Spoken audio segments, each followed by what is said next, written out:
অবশেষে আমরা চলে আসলাম খুলনা পাইকগাছা শিবসা নদী। আমরা এখন নদীর ব্রিজে উঠতেছি।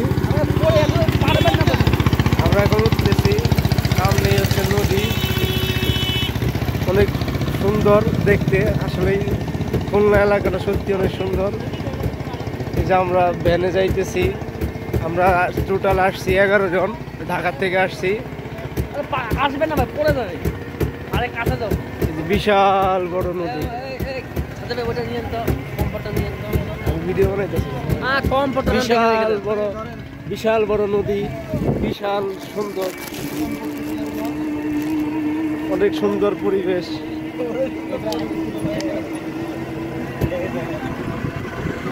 এলো শিবসা নদী, খুলনা পাইকগাছা শিবসা নদী।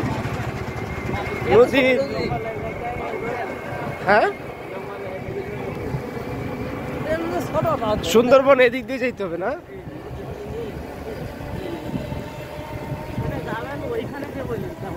ওখানে অনেক বড় না? এখান থেকে সুন্দরবন যেতে কয় ঘন্টা লাগবে ট্রলারে? নদীর সাইডেও মাছের ঘের। হ্যাঁ, নদীর সাইডে তো মাছের ঘের হয় না, নদীর যখন পানি বাড়ে তখন তখন মাছ রাখে না, ঘের থেকে মাছ তুলে নেয়। অনেক সুন্দর রাস্তার সৌন্দর্যটি দেখেন, চারিদিকে শুধু মাছের ঘের। এখানে বাগদা, গলদা, চিংড়ি চাষ করা হয়। সাপোজ বন্যা হয়ে গেল, তখন তো মাছ পালান চলে যাবে না।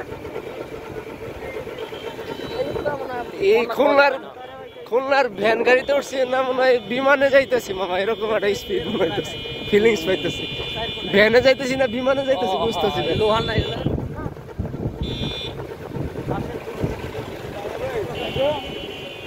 আপনি কামনা করলেন কি?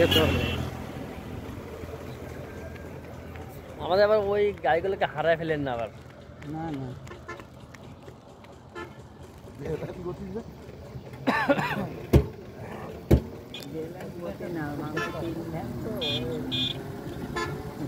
সূর্যোদয়।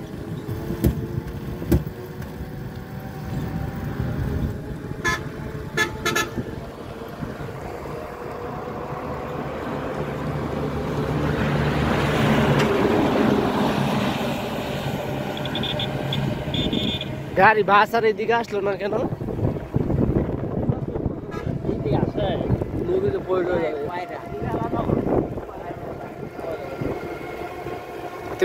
ওই বাসে কি করে যাত্রী উঠতো না?